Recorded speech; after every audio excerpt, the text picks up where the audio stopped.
Bom dia, boa tarde, boa noite. Meu nome é Eduardo Vasconcelos, sou aluno tutor da disciplina de Filosofia e agora, primeira coisa que eu tenho para falar para vocês é acessem o AVA. Acessem o AVA para se preparar para a prova que está chegando logo hoje, no dia 30.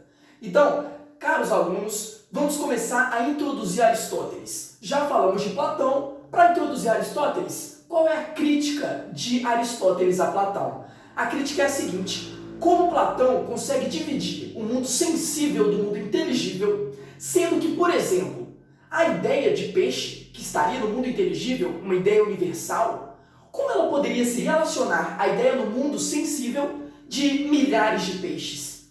Então, o que Aristóteles aponta é o seguinte: essa divisão entre os seres, em que a gente não pode relacionar o universal ao particular, faz que seja impossível a gente conseguir delimitar as coisas. Como, por exemplo, que os milhares de peixes são diferentes, completamente diferentes, da ideia perfeita de peixe.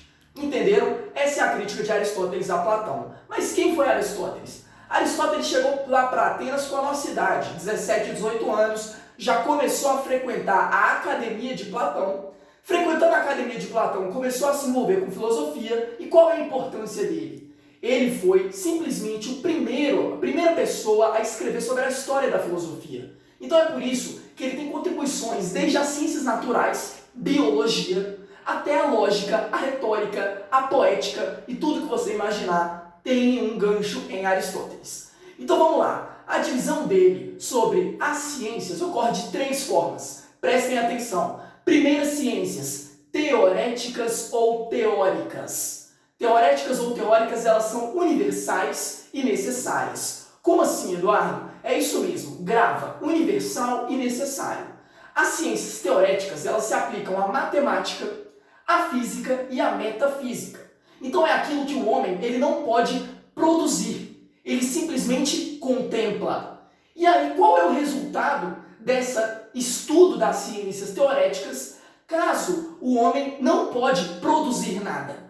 Ele contempla e a contemplação fornece um alimento à nossa alma, ok? Vamos para a segunda. Ciências práticas. Ciências práticas, gravem, galera. Ética, política e economia. São aquelas que mudam com as circunstâncias e também são particulares, não são universais. Então o que acontece? A diferença dessa para teoréticas é que todas elas visam um fim. E o fim vai ser o que a gente vai fechar essa aula. Mas todas elas visam um objetivo. E esse objetivo é o bem moral. A ideia de bem moral, né, dos cidadãos. A formação das suas virtudes.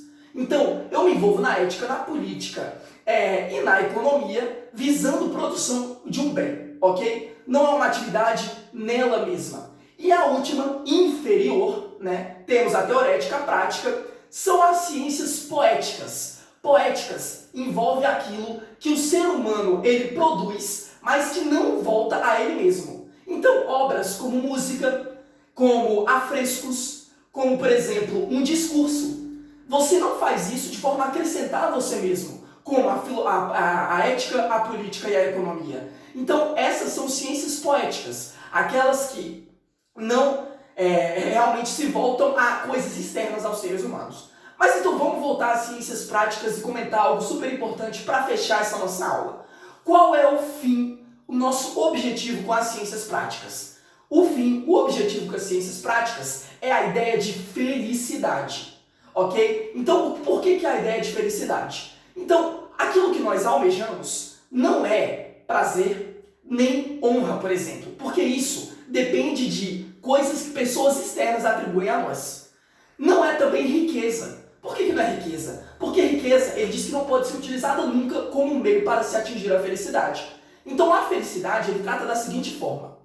Ela, primeiro, não é aquilo que vem do ser vivo, inerente ao ser vivo, porque senão todos os ser vivos se envolveriam em política, economia e economia.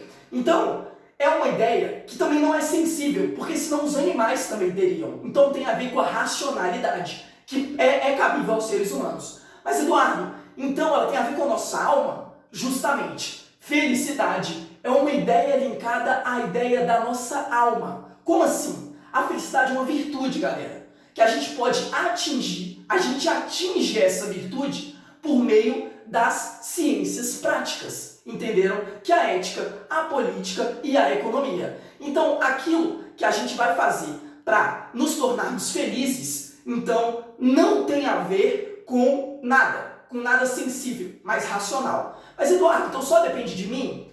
Aí Aristóteles pensou bem e falou o seguinte: também depende dos meios externos. Os meios externos não são fundamental, mas é muito difícil uma pessoa ser feliz, atingir esse sumo bem, caso ela, por exemplo, não tenha nascido em boas condições propícias a isso, ao exercício dessas ciências práticas. Então ele é um pouco tanto quanto polêmico, né? Mas ele diz que a pessoa, por exemplo, não nasce bonita, vai ser mais difícil para ela ser feliz. Então agora que vocês entenderam a introdução a Aristóteles, acompanhem os próximos vídeos para vocês entenderem especificamente sobre as ideias políticas. Muito obrigado, valeu galera!